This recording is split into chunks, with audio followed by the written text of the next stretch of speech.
Speaker के खिलाफ supreme court में अब चलेगा केस। बुरी तरह से फंस गए ओम बिरला। जज साहब ने थमा दिया नोटिस।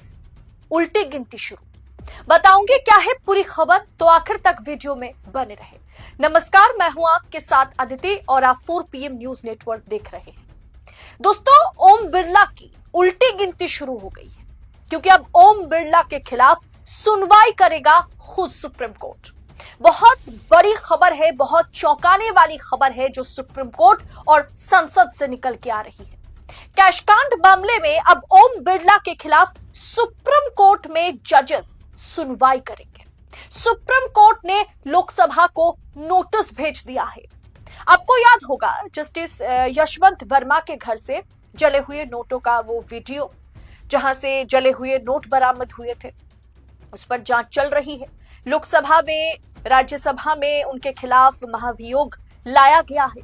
अब लोकसभा स्पीकर ओम बिरला ने जस्टिस वर्मा के खिलाफ जांच के लिए 3 सदस्यीय कमेटी का गठन किया था, जिससे अब सुप्रीम कोर्ट में चुनौती दी गई है। और ये चुनौती किसी और ने नहीं बल्कि खुद जस्टिस वर्मा ने उन्हें चुनौती दी है। खुद जस्टिस वर्मा जज हैं, वो जानते हैं कि कहां लूपहोल्स हैं, कहां गलती हुई है ओम बिरला से। उन्होंने इस कमेटी के गठन पर ही सवाल खड़े कर दिए। जस्टिस वर्मा के मुताबिक ओम बिरला इस कमेटी को गठन नहीं कर सकते थे।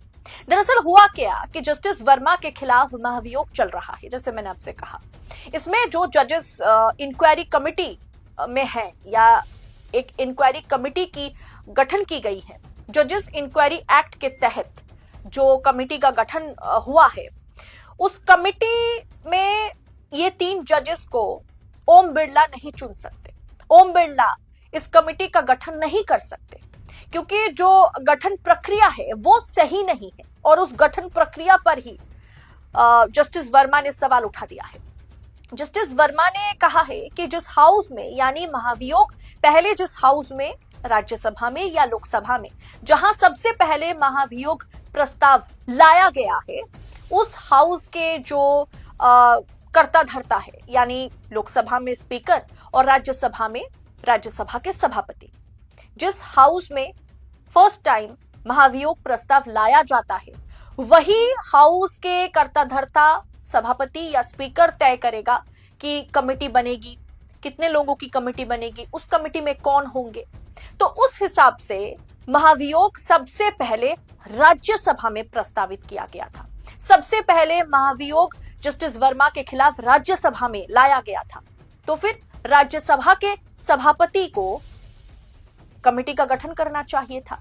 लोकसभा में बाद में आया, तो लोकसभा के सभापति कैसे इसका गठन कर सकता है, यानी ओम बिरला कैसे इस कमेटी को बना सकते हैं।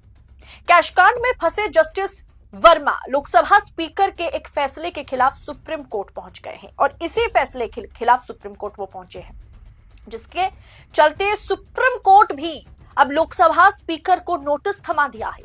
लोकसभा स्पीकर से जवाब जो है मांगा है।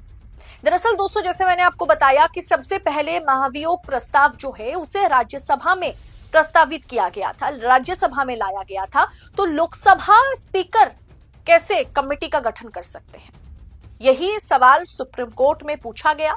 जस्टिस वर्मा ने इसे चुनौती दी सुप्रीम कोर्ट में, और सुप्रीम कोर्ट के जजेस भी, सुप्रीम कोर्ट खुद लोकसभा स्पीकर ओम बिरला और इस कमेटी पर जवाब मांग लिया है। दरअसल क्या है पूरी खबर में इसे किस तरीके से रिपोर्ट किया है आपको मैं बता देती हूं। एनडीटीवी की रिपोर्ट देखिए आपके स्क्रीन पर है कि लोकसभा स्पीकर ने जस्टिस वर्मा के खिलाफ जांच के लिए 3 सदस्यीय कमेटी का गठन किया था।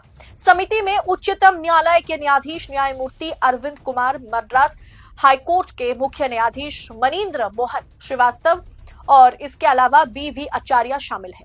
अब वर्मा ने इसके खिलाफ ही केस दाखिल कर दिया है। सुप्रीम कोर्ट स्पीकर के खिलाफ याचिका पर सुनवाई करने को तैयार हो गया है। इस लाइन को अंडरलाइन कर देती हूं दोस्तों, एनडीटीवी की रिपोर्ट है, लाइव लॉ की भी रिपोर्ट है। ये खबर पक्की हो गई है कि सुप्रीम कोर्ट, जी हां, supreme court speaker Om Birla के खिलाफ याचिका पर सुनवाई करने को तैयार हो गया है। शीर्ष अदालत ने लोकसभा और राज्यसभा सचिवालय को, यानी लोकसभा और राज्यसभा सचिवालय को नोटिस भी जारी कर जवाब मांगा है। कोर्ट ने दोनों पक्षों से 7 जनवरी तक जवाब मांगा है। जस्टिस वर्मा ने अपनी एक्स नाम से दाखिल याचिका में संसद की तरफ से अपनाई गई प्रक्रिया को ही चुनौती दी है। जैसे मैंने आपसे कहा कि राज्यसभा में सबसे पहले अगर प्रस्ताव को रखा गया था, महाभियोग प्रस्ताव लाया गया था राज्यसभा में, जिसे राज्यसभा के तत्कालीन सभापति जगदीप धनखड़ साहब ने अपनाया भी था, उन्हें इसे एक्सेप्ट भी किया था, तो उसके बाद लोकसभा के जो स्पीकर है वो कैसे कमेटी का गठन कर सकते हैं, सवाल यहीं पर है। यानी इस कमेटी को डिसमिस किया जाए और कहीं ना कहीं आगे चल के वो डिसमिस होगा। अब देखना दिलचस्प होगा कि लोकसभा स्पीकर की ओर से क्या जवाब सामने आता है। लेकिन जस्टिस वर्मा ने कहा कि ऐसी कमेटी का गठन तभी किया जा सकता है जब लोकसभा और राज्यसभा दोनों सदन की किसी प्रस्ताव को स्वीकार करें। उन्होंने कहा जबकि मौजूदा मामले में केवल लोकसभा ने प्रस्ताव पारित किया है और उन्होंने याचिका में कहा कि राज्यसभा में प्रस्ताव अभी लंबित है। शीर्ष अदालत ने इस बारे में नोटिस जारी कर दिया है।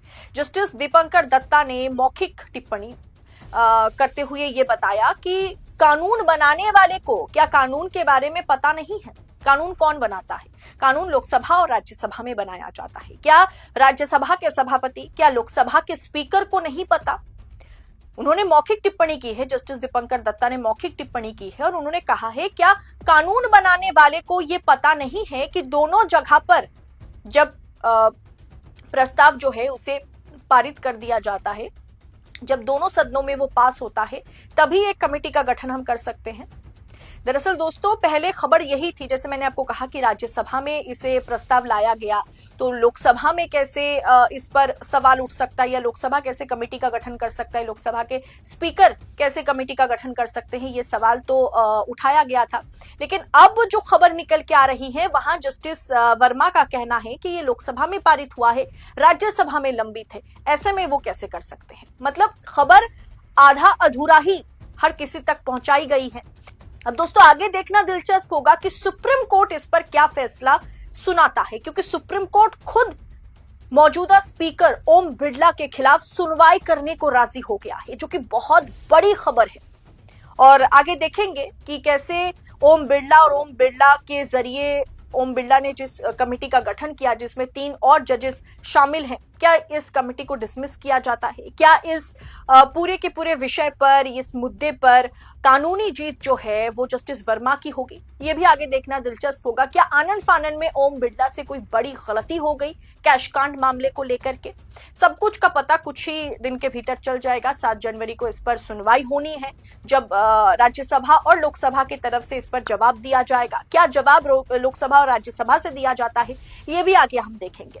फिलहाल इस रिपोर्ट पर आपकी राय क्या है, कमेंट बॉक्स में हमें बताइएगा जरूर। ऐसी तमाम खबरों को यूं ही पाने के लिए पड़ताल के साथ 4 PM न्यूज नेटवर्क के साथ बने रहे। इस रिपोर्ट में इतना ही, जल्द होगी आपसे मुलाकात। बहुत बहुत शुक्रिया आप सभी का। जय हिंद, जय भारत।